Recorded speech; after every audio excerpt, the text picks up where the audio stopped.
छोटे से घर में सुमित्रा अपने बेटे राहुल और बहू नेहा के साथ रहा करती थी। कुछ साल पहले ही उसके पति का निधन हो गया था, जिसके बाद अपने बहू बेटे के सहारे ही सुमित्रा का जीवन चल रहा था। नेहा के साथ सुमित्रा की थोड़ी कम बनती थी। नेहा का स्वभाव बहुत ही सरल था, जो घर के सारे काम में बहुत अच्छी थी, लेकिन सुमित्रा हमेशा उसके काम में शिकायत निकालती थी, जिस वजह से नेहा और उसके बीच में अक्सर ही अनबन हो जाया करती थी। एक दिन सुमित्रा गांव के मंदिर में कथा सुन रही होती है। कथा सुनने के बाद आरती की तैयारी की जाती है। गांव की बुजुर्ग महिला होने के कारण आरती और मंदिर में पाठ पूजा का सारा भार सुमित्रा के ऊपर था, लेकिन वो एक लालची औरत थी, जिसके कारण वह आरती की थाली में रखे हुए पैसों को देखकर उन्हें चुरा लेती है और घर आ जाती है। तभी नेहा उन्हें रोकते हुए बोलती है, माँ जी, मैंने आपको कितनी आवाजें दी, लेकिन आपने जाने से पहले एक बार भी पीछे मुड़कर नहीं देखा। लेकिन तुझे मुझसे ऐसा क्या काम हो गया जो तूने मंदिर जाने के टाइम पर मुझे टोक दिया? अच्छा हुआ कि मैंने पीछे मुड़कर नहीं देखा, बिना बातें कुछ अशुभ हो जाता।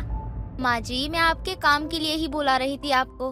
आप मंदिर जा रही थी और आप अपना पर्स घर पर ही भूल कर जा रही थी, तो वहाँ आरती के टाइम पर थाली में पैसे डालने होते हैं ना, तो आपका पर्स घर पर ही था। अरे इसमें परेशान होने की इतनी क्या बात थी? अगर मैं पर्स लेकर नहीं भी गई तो वहाँ पर मेरी बहुत सी सहेलियाँ थी, मैं किसी से भी पैसे लेकर आरती में डाल देती। तुझे मेरी इतनी चिंता करने की कोई जरूरत नहीं है। अपनी सभी जिम्मेदारियों का मुझे अच्छे से ख्याल है। मैं अपनी जिम्मेदारियाँ खुद उठा सकती हूँ। मेरी उम्र हो गई है, इसका मतलब ये नहीं कि मैं अपनी जिम्मेदारी ही भूल गई हूँ। माँ जी, आप भी बात को पता नहीं कहाँ से कहाँ लेकर चली जाती हो। मैंने तो बस एक छोटी सी बात बोली थी आपसे, लेकिन आपने तो इतना बड़ा भाषण दे दिया। चलिए, चाय बन गई है, वो पी लीजिए आप। सुमित्रा अपनी बहू से पैसे बचाते हुए घबराहट में आगे बढ़ती है। उसके हाथ से सारे पैसे छूटकर नीचे गिर जाते हैं। ये देखकर नेहा हैरान हो जाती है और बोलती है, माँ जी, आपके पास इतने सारे पैसे कहाँ से आए? जब तो आप गई थी तो पर्स लेकर नहीं गई थी, और जाते टाइम आपके हाथ भी खाली थे। मुझसे इतने सवाल जवाब करने वाली तू होती कौन है? देख, अपने काम से काम रख। मुझसे ज्यादा सवाल जवाब करने की कोई जरूरत नहीं है। माँ जी, सच सच बोलिए, कहीं आपने ये पैसे चोरी तो नहीं किए ना? हाय राम, मेरी सास चोर निकली। मैंने तो कभी सपने में नहीं सोचा था कि मेरी सास चोरी कर सकती है। बहू, तेरी हिम्मत कैसे हुई मुझे चोर बोलने की? तू अब इस घर में नहीं रह सकती। तू अभी इसी वक्त मेरे घर से निकल जा। माँ, आप ये क्या कर रही हो? नेहा को घर से बाहर क्यों निकाल रही हो आप? आखिर किया क्या इसने?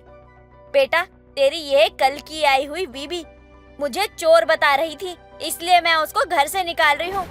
अरे राहुल जी, मैं माँ जी को चोर नहीं बता रही, बल्कि मैं तो बस उनसे पूछ रही थी कि जब वो पर्स लेकर गई ही नहीं तो उनके पास इतने सारे पैसे कहाँ से आए?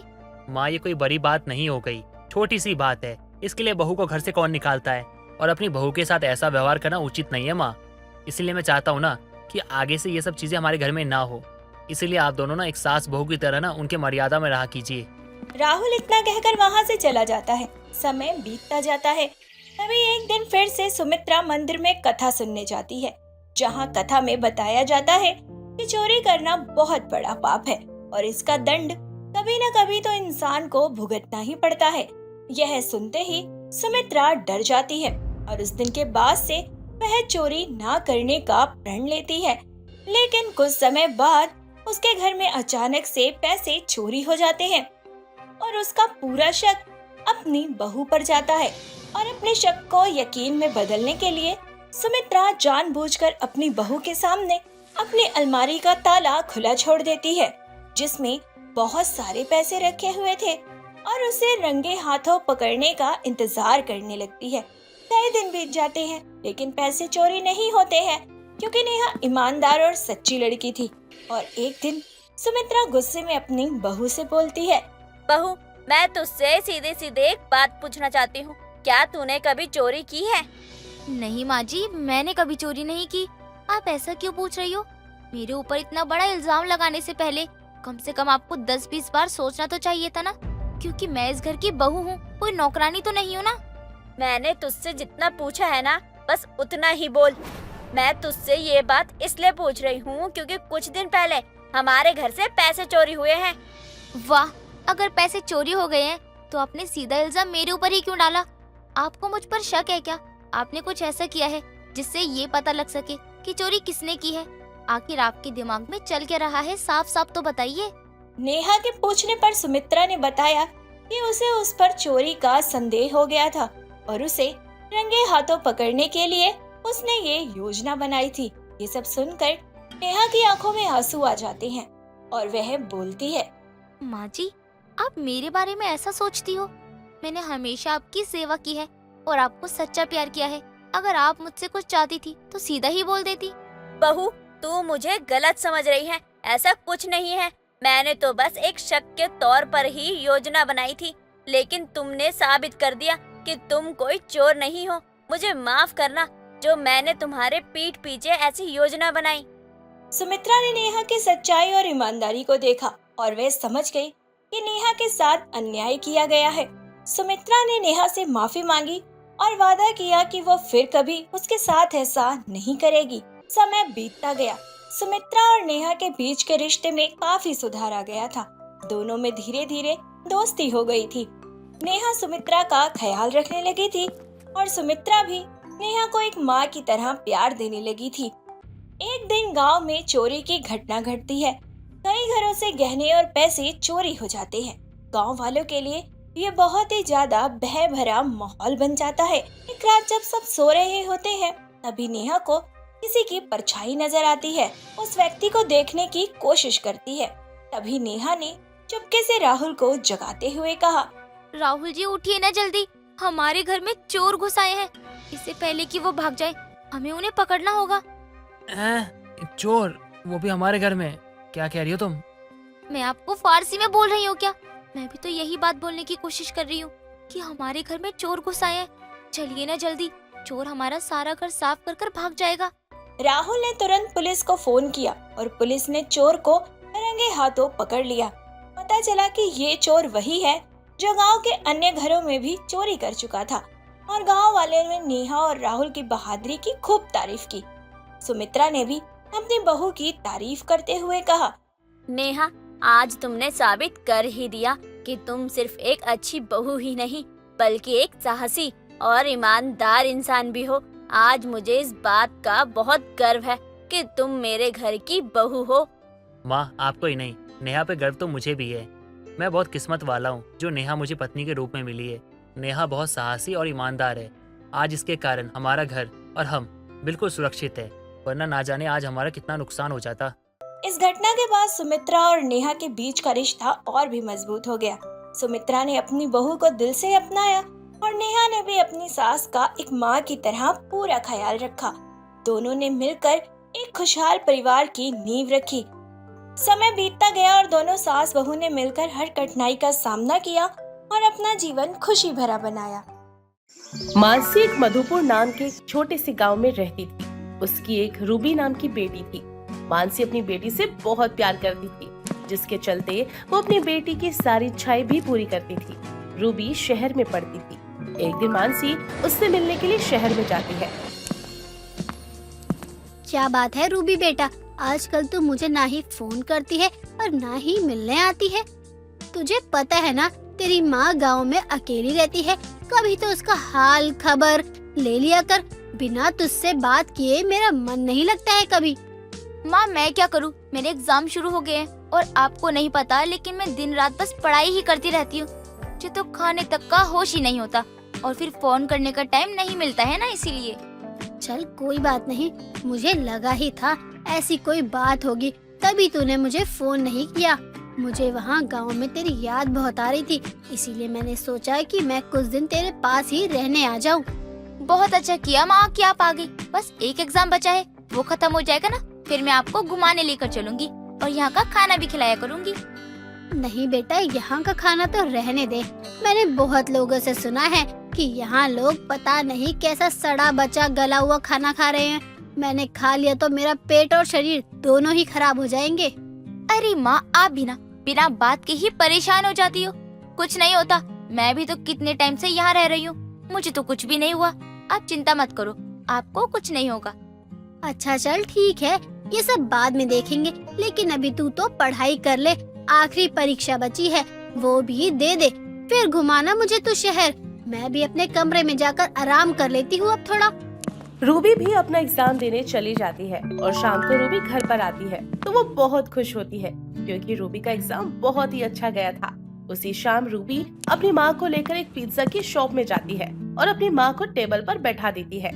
माँ आप यहाँ बैठो, अभी बस पिज्जा का ऑर्डर देकर आती हूँ। यहाँ का पिज्जा बहुत अच्छा होता है, आप खाओगी ना तो आपका दिल भी खुश हो जाएगा। आज जब आप पिज्जा खाओगी तो आप जब तक शहर में रहोगी ना, रोज पिज्जा खाने को कहोगी। अब आओ यहीं बैठो, मैं लेकर आती हूँ पिज्जा। रूबी अपनी माँ को बैठाकर राजेश नाम के लड़के के पास जाती है और पिज्जा का ऑर्डर देने लगती है, लेकिन राजेश ऑर्डर लेने की जगह रूबी का हाथ पकड़ लेता है। तुम्हें टाइम मिल ही गया मेरे पास आने का। यार मैं पता है कब से सोच रहा था कि कब तुम्हारे एग्जाम खत्म होंगे और कब हम मिलेंगे। सच में अगर एक और दिन नहीं मिलते ना तो मैं बस हो गया था खत्म। अरे राजेश क्या कर रहे हो, मेरा हाथ छोड़ो।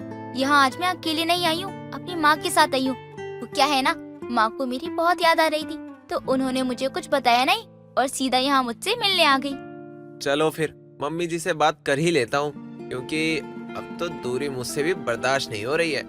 तुम पागल हो गए हो क्या? माँ को ये सब बिल्कुल भी नहीं पसंद है। अच्छा ये सब छोड़ो और पहले मेरी माँ के लिए पनीर पिज्जा भिजवा दो, माँ को अच्छा लगेगा ना, माँ ने कभी पिज्जा खाया नहीं है। रूबी इतना कहकर वापस अपनी माँ के पास आकर बैठ जाती है। थोड़ी देर बाद राजेश पनीर पिज्जा लेकर उसके पास आता है। माँ आपको पता है यहाँ का पिज्जा बहुत अच्छा होता है, आप जल्दी से खाकर बताओ कि कैसा बना है। मानसी बड़ी खुशी के साथ लाइफ में पहली बार पिज्जा खाती है। मानसी को पहली बार में ही पिज्जा का टेस्ट बहुत पसंद आता है और वो अपनी बेटी से बोलती है, अरे वाह रूबी, ये तो बहुत अच्छा पिज्जा है, ऊपर से इसमें इतनी सारी पनीर भी है। माँ यही है पनीर पिज्जा, मैं तो आपको पहले ही कहा था कि आपको पनीर पिज्जा बहुत पसंद आएगा। देखा रूबी, मम्मी जी को पनीर पिज्जा पसंद आया। ये कौन है रूबी और तुझे कैसे जानता है? हाँ माँ, वो ये मेरा बॉयफ्रेंड है। बॉयफ्रेंड? ये क्या होता है? अरे थोड़ा हिंदी में भी तो समझाओ ना भाई, अंग्रेजी में चपड़ चपड़ बोले जा रहे हो दोनों। माँ बात ये है कि हम दोनों एक दूसरे से प्यार करते हैं, हम दोनों गर्लफ्रेंड और बॉयफ्रेंड है और एक दूसरे के साथ शादी भी करना चाहते हैं। क्या? अरे रूबी तुझे पता है ना कि हमारे में ये बॉयफ्रेंड गर्लफ्रेंड कुछ नहीं होता, होता तो बस पति होता है, जो कि अब कुछ दिनों बाद तुम्हारा भी होगा। ये करतूत देखने के बाद तो मुझे लगता है तेरी शादी अब जल्दी ही करनी पड़ेगी। अरे मम्मी जी आप इतना गुस्सा मत करिए, हम दोनों एक दूसरे के बिना नहीं रह सकते। तू तो सामने से हट ही जा, वरना जो पिज्जा बनाकर मेरा दिल जीतने की कोशिश की है ना, वो गरम गरम फेंक के ऐसा मारूंगी और शक्ल का सत्यानाश कर दूंगी तेरे। मानसी रूबी की एक भी नहीं सुनती और उसे जबरदस्ती वहाँ से गांव लेकर चली जाती है। घर जाने के बाद रूबी मानसी को बहुत समझाती है। इतना समझाने के बाद मानसी राजेश से एक बार मिलने की बात के लिए हाँ कर देती है और कुछ दिनों बाद राजेश भी गांव आ जाता है। मम्मी जी मुझे पता है रूबी आपकी बेटी है, आप उसके बारे में सोच रही हो, लेकिन हम दोनों एक दूसरे से बहुत प्यार करते हैं, हम काफी समय से एक दूसरे के साथ रह रहे हैं। आप मेरा यकीन कीजिए, मैं आपकी बेटी को कभी किसी चीज की कमी नहीं होने दूंगा। ऐसे हवा में बोलते हुए मैंने बहुत लोगों को देखा है, लेकिन जब सच में करने की बारी आती है ना तो लोग पीछे हट जाते हैं। मैं आपके सामने खड़ा हूँ, आप मुझे जो कुछ भी बोलेंगी वो मैं करूँगा, बस हमारी शादी करवा दीजिए। ठीक है फिर, तू अगर इतना बोल ही रहा है तो मैं तुझे एक मौका देती हूँ। तू पनीर पिज्जा बनाता है ना, तो एक हफ्ते बाद हमारे घराने में ही एक शादी है जिसमें तू ही सबके लिए अपने हाथों से पनीर पिज्जा बनाएगा, और वो भी बिना किसी सवाल जवाब के। राजेश मानसी की बात को मान लेता है। राजेश को कुछ नहीं पता था कि क्या हो रहा है, किसकी शादी है। 2 दिन बाद जब शादी की बात रूबी को पता चलती है तो वो सीधा अपनी माँ के पास जाती है। माँ आपने राजेश को ऐसा क्यों कहा कि एक हफ्ते बाद हमारे घर में शादी है? मुझे तो हमारे घर के बारे में कुछ नहीं पता, और एक हफ्ते बाद किसकी शादी है जिसके बारे में मुझे नहीं पता? एक हफ्ते बाद किसी और की नहीं बल्कि तेरी ही शादी हो रही है। मैंने तेरी शादी तय कर दी है। क्या? आपने मेरी शादी तय कर दी और इस बारे में मुझे कुछ बताया भी नहीं। आपने इस बारे में मुझसे पूछा भी नहीं। यही करना था तो राजेश को झूठ क्यों बोला माँ आपने? मैंने कहाँ उसे झूठ बोला? उसने ही कहा था कि वो तुझसे बहुत प्यार करता है, तेरे लिए कुछ भी कर सकता है। तो बस मैंने तेरी ही शादी में उसे पनीर पिज्जा बनाने का काम दे दिया। अब करे काम। माँ आप ये क्या बकवास कर रही हो? मैं ये शादी नहीं करने वाली। आप हमारे साथ धोखा कर रही हो। अपनी बेटी के लिए कुछ सोचना धोखा हो गया अब। अरे उस लड़के से तू अभी कल ही मिली है और तू उसके लिए इतना पागल हो गई कि अपनी माँ को अब पलट कर जवाब दे रही है। माँ मैं आपको जवाब नहीं देना चाहती, लेकिन आपने मेरे पास कोई दूसरा रास्ता छोड़ा ही नहीं। ये शादी नहीं करने वाली हूँ मैं। रूबी की बात सुनकर मानसी को बहुत गुस्सा आता है और वो चाकू लेकर अपनी नस काटने की धमकी देते हुए बोलती है, अगर तूने मेरी बात नहीं मानी तो मैं अभी के अभी अपनी नस काट लूंगी और अपनी जान दे दूंगी। अब तेरे ऊपर है कि तुझे अपनी माँ की बात माननी है या उस लड़के के पास जाना है। रूबी अपनी माँ की बात सुनकर मजबूर हो जाती है और शादी के लिए मान जाती है और ये सारी बात वो राजेश को भी नहीं बताती। कुछ दिन बाद जब घूंघट में ही रूबी की शादी हो जाती है तो मानसी रूबी को राजेश के पास लेकर जाती है, जहाँ राजेश पिज्जा बना रहा होता है। अरे राजेश बेटा, जरा मेरी बेटी को पनीर पिज्जा तो खिला। रूबी ये क्या? ये है मेरी बेटी जिसकी शादी हो चुकी है और तुम मेरी बेटी के बॉयफ्रेंड उसकी शादी में पनीर पिज्जा बनाते रह गए। वैसे गांव के लोगों को बहुत अच्छा लगा तुम्हारा पनीर पिज्जा। राजेश का दिल टूट जाता है और वो वहाँ से जाने लगता है। तभी रूबी उसे रोककर उसके हाथ में एक लेटर दे देती है और जमीन पर गिर जाती है। उसके मुंह से झाग निकल रहा होता है। तभी राजेश लेटर को पढ़ता है, जिससे उसे पता चलता है कि रूबी ने ये शादी अपनी मर्जी से नहीं बल्कि अपनी माँ के दबाव में आकर की है और वो रूबी की लाश को पकड़कर जोर जोर से रोने लगता है। सुबह सुबह रानी अपने खेतों से हरी हरी साग तोड़कर उसे अपने ठेले पर रखकर बेचने के लिए निकलती है। साग ले लो, साग, हरी हरी साग। रानी के ठेले पर हरी हरी साग देखकर बहुत लोग उसे साग खरीदने के लिए आते हैं। उसकी कमाई शुरू हुई ही थी कि सड़क पर चलते हुए उसका ठेला मुड़ जाता है और उसकी सारी साग सड़क पर गिर जाती है। अरे मैंने तो ये गड्ढा देखा ही नहीं। मेरी सारी साग तो सड़क पर गिर गई। अब मैं क्या करूं? रानी अपना ठेला सड़क के किनारे लगाकर जैसे ही हरी साग को उठाने के लिए आगे बढ़ती है तो देखती है कि एक लंबी सी गाड़ी उसके साग के ऊपर से गुजर चुकी थी। हाय राम, ये क्या हो गया है? कैसे लोग रहते हैं दुनिया में, देखते तक नहीं है। अब मैं मौसी जी को क्या बोलूंगी? वो तो मुझे जान से मार देंगी अगर उन्हें पता चला कि मैंने सारी साग खराब कर दी है।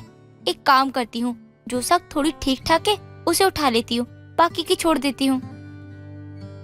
साग ले लो, साग, हरी हरी साग। रानी को सुबह से शाम हो जाती है, लेकिन साग पर लगी मिट्टी को देखकर कोई भी उसके पास साग लेने के लिए नहीं आता और वो निराश होकर अपने घर की ओर बढ़ जाती है। तभी उसे रास्ते में एक गाय और उसका बछड़ा दिखाई देता है, जिसे देखकर वो अपने मन में कहती है, ये साग तो खराब हो गया है। इस पर मिट्टी लगने की वजह से कोई भी इसे खरीद नहीं रहा। इसे फेंकने से अच्छा है मैं इसे गाय और गाय के बछड़े को खिला देती हूँ। इस महारानी को देखो, मैंने इसे साग बेचने को कहा था, लेकिन ये है कि यहाँ खड़ी होकर सारा साग गाय को खिला रही है। आज इसे मैंने भूखा नहीं सुलाया तो मेरा नाम भी ममता नहीं। आने दो इसे घर, तब बताती हूँ मैं। ममता इतना कहकर वहाँ से चली जाती है। कुछ देर के बाद रानी घर पहुँचती है। तभी उसकी मौसी ममता उससे बोलती है, आ गई महारानी तू कमाई करके, जल्दी बता कितने पैसे लेकर आई है? ये क्या, बस 100 रुपए की कमाई हुई है पूरे दिन? हाँ मौसी, बस 100 रुपए की कमाई हुई है। मेरी सारी साग खराब हो गई, इसलिए मैं ज्यादा कमाई कर नहीं पाई आज। कमाई होगी भी कैसे? सारा साग तो तूने गाय और गाय के बछड़े को खिला दिया। बोल, ये भी मैं झूठ बोल रही हूँ ना? नहीं मौसी जी, आप झूठ नहीं बोल रही, लेकिन आपको पूरी बात तो पता भी नहीं है। आज सड़क पर मेरा ठेला पलट गया था और मेरी सारी साग सड़क पर गिर गई। उसके बाद एक गाड़ी आई और उसने कीचड़ गिरा दी तो मेरी सारी साग खराब हो गई। इस वजह से मुझे वो गाय को और उसके बछड़े को खिलानी पड़ी। ठीक है, मुझे ज्यादा कहानी मत सुना। जा जाकर खेतों से हरी साग लेकर आ, मुझे सब्जी बनाने में देर हो रही है। जी मौसी जी, अभी जाती हूँ। रानी इतना कहकर अपने खेतों की तरफ जाती है और साग तोड़ने लगती है। तभी उसकी नजर साग के एक पौधे पर जाती है जहाँ बहुत सारे कीड़े बैठे हुए थे, जिसे देखकर वो बोलती है, अरे ये कीड़ा तो सारी साग खराब कर देगा। मुझे जल्दी ही इस कीड़े को हटाना होगा, वरना तो ये सब बर्बाद कर देगा। रुक जाओ, हमें यहाँ से मत हटाओ। बस आज रात की बात है, हम सब कल सुबह चले जाएंगे। तुम बोलते भी हो? ये कैसे हो सकता है? मैंने तो आज तक किसी कीड़े को बोलते नहीं देखा। कहीं मैं कोई सपना तो नहीं देख रही? नहीं, तुम कोई सपना नहीं देख रही हो। मैं बोल सकती हूँ, लेकिन मैं कोई कीड़ा नहीं हूँ, बल्कि कीड़े के रूप में एक परी हूँ। और ये सब कीड़े मेरे परिवार हैं। हमें अपने परी लोक से एक दिन के लिए कीड़ा बनाकर धरती लोक पर भेजा गया है। सिर्फ आज रात की बात है, कल हम सब चले जाएंगे। हमें कुछ मत करो। मुझे तो विश्वास ही नहीं हो रहा कि तुम एक परी हो। मैं सच बोल रही हूँ, मैं एक परी हूँ। मैं अपनी शक्तियों से एक दिन में तुम्हारी 3 इच्छा पूरी कर सकती हूँ। बताओ, क्या है तुम्हारी इच्छा? अगर ऐसी बात है ना, तो तुम मुझे साग से भरा एक थैला दो और कुछ पैसे दो, ताकि मुझे मौसी से डांट ना सुननी पड़े। ठीक है, मैं अभी तुम्हारी ये इच्छा पूरी कर देती हूँ। वो परी अपनी शक्तियों का इस्तेमाल करके रानी को एक साग से भरा थैला और कुछ पैसे दे देती है, जिसे लेकर वो अपने घर चली जाती है और अपनी मौसी को सब दे देती है। पैसे देखकर ममता बोलती है, बस यही दिन देखना बाकी रह गया था कि अब तू चोरी करना भी शुरू कर दे। कहाँ छुपा रखे थे तूने ये पैसे? मौसी जी, मैंने कोई चोरी नहीं की है, बल्कि ये सब तो मुझे उस जादुई साग से मिला है जो हमारे खेतों में लगी है। तो ये सब क्या बोल रही है? पागल तो नहीं हो गई है? जादुई साग हमारे खेतों में कैसे आएंगे? मौसी जी, मैं सच बोल रही हूँ। जादुई साग के पौधे में एक कीड़ा बैठा हुआ था, लेकिन असलियत में वो कीड़ा नहीं, बल्कि एक परी थी जिसने मुझे ये सब दिया। मुझे तेरी बात पर जरा भी विश्वास नहीं है, और अगर ये बात सच है तो जा जाकर उस परी से मेरे लिए बहुत सारे जेवर मांग के ला, तो मैं मानूंगी कि तू सच बोल रही है। ठीक है मौसी जी, मैं अभी जाती हूँ। रानी फिर से उस कीड़े के पास जाती है और उसे आवाज लगाती है। उसकी आवाज सुनकर वो कीड़ा बाहर आता है और बोलता है, तुम इतनी रात को खेतों में क्या कर रही हो? घर जाओ, इस तरह से तुम्हारा रात में घूमना ठीक नहीं है। परी, मैं यहाँ खुद नहीं आई हूँ, मुझे मेरी मौसी जी ने भेजा है। उन्होंने अपने लिए बहुत सारे गहने मांगे हैं। क्या तुम मुझे बहुत सारे गहने दे सकती हो? हाँ हाँ, क्यों नहीं, बिल्कुल दे सकती हूँ। परी फिर से अपनी जादुई शक्तियों का इस्तेमाल करके उसे सोने चांदी से भरे जेवरों की पोटली दे देती है, जिसे लेकर रानी फिर अपनी मौसी के पास जाती है। और एक साथ इतने सारे गहने देखकर ममता का सर घूम जाता है और वो बोलती है, तू तो सही कह रही थी, उसके पास तो सच में शक्तियाँ हैं। वो तो मेरे सारे सपने पूरे कर देगी। तू मुझे उसके पास लेकर चल, मुझे उससे बहुत कुछ मांगना है। मौसी जी, लालच करना बुरी बात है, मैं ऐसा नहीं करना चाहिए। देख, तू मुझसे बकवास मत कर, चुपचाप मुझे उसके पास लेकर चल। मौसी जी, वैसे भी बस आज रात के लिए यहाँ पर है, कल वो अपने घर चली जाएगी। ऐसे कैसे चली जाएगी? तू जल्दी से मुझे उसके पास ले चल। रानी अपनी मौसी को लेकर खेतों में जाती है और फिर से कीड़े को आवाज लगाती है। कीड़ा आवाज सुनकर फिर से वहाँ आ जाता है। मैंने तुमसे कहा था ना कि तुम इतनी रात को खेतों में मत आओ, तुम फिर भी आ गई। आप बताओ, तुम्हें क्या चाहिए? पर मेरी मौसी तुमसे मिलना चाहती है, इसलिए मुझे आना पड़ा। मैंने सुना है तुम्हारे पास बहुत सारी शक्ति है जिसे तुम कुछ भी कर सकती हो। हाँ, तुमने सही कहा। बताओ, तुम्हें क्या चाहिए? मुझे एक बड़ा सा घर और बहुत सारे पैसे भी दे दो, साथ में एक बड़ी सी गाड़ी भी। और अरे मौसी जी, आप क्या कर रही हो? ये परी एक दिन में 3 विश पूरी कर सकती है। आपने तो 2 पहले ही करवा ली, उसके बाद भी इतना कुछ मांग रही हो। इतना लालच करना ठीक नहीं है। तू अपना मुंह बंद रख। मुझे अच्छे से पता है क्या करना चाहिए क्या नहीं। तुम मुझे भी अपनी तरह कीड़ा बना लो, ताकि मैं तुम्हारी तरह शक्तिशाली हो जाऊं। परी ममता की सारी बातें समझ जाती है और उसकी लालच का कोई अंत नहीं होता ये भी समझ चुकी थी, जिसके चलते वो ममता की बात को मान जाती है और उसे भी अपनी तरह एक कीड़ा बना देती है। कीड़ा बनने के बाद भी ममता जो चाहती वैसा कुछ नहीं कर पाती और वो घबराती हुई बोलती है, ये सब क्या हो रहा है? मैं अपनी शक्तियों का इस्तेमाल क्यों नहीं कर पा रही हूँ? क्योंकि हम सब अपनी शक्तियों का इस्तेमाल दूसरों के लिए ही कर सकते हैं, अपने लिए नहीं। मुझसे बहुत बड़ी गलती हो गई। मैं आज के बाद कभी भी लालच नहीं करूँगी। मुझे बस पहले की तरह ठीक कर दो, मुझे कुछ नहीं चाहिए। हाँ परी, मेरी मौसी को पहले जैसा कर दो, वरना मेरा क्या होगा। मैं अपने माता पिता को तो खो ही चुकी हूँ, अब अपनी मौसी को नहीं खोना चाहती। परी रानी की बात मान जाती है और ममता को पहले की तरह कर देती है, जिसके बाद रानी अपनी मौसी को गले से लगा लेती है। मैं तुम्हें ये जादुई साग देकर जा रही हूँ। तुम चाहे कितना भी इसे बेचोगी, लेकिन इस खेत के साग कभी भी खत्म नहीं होंगे। इसे बेचकर तुम दोनों अपना गुजारा कर सकती हो। परी इतना कहकर चली जाती है, जिसके बाद ममता भी लालच करना छोड़ देती है और रानी के साथ प्यार से रहने लगती है और जादुई साग को बेचकर खुशी खुशी अपने घर का गुजारा करती है।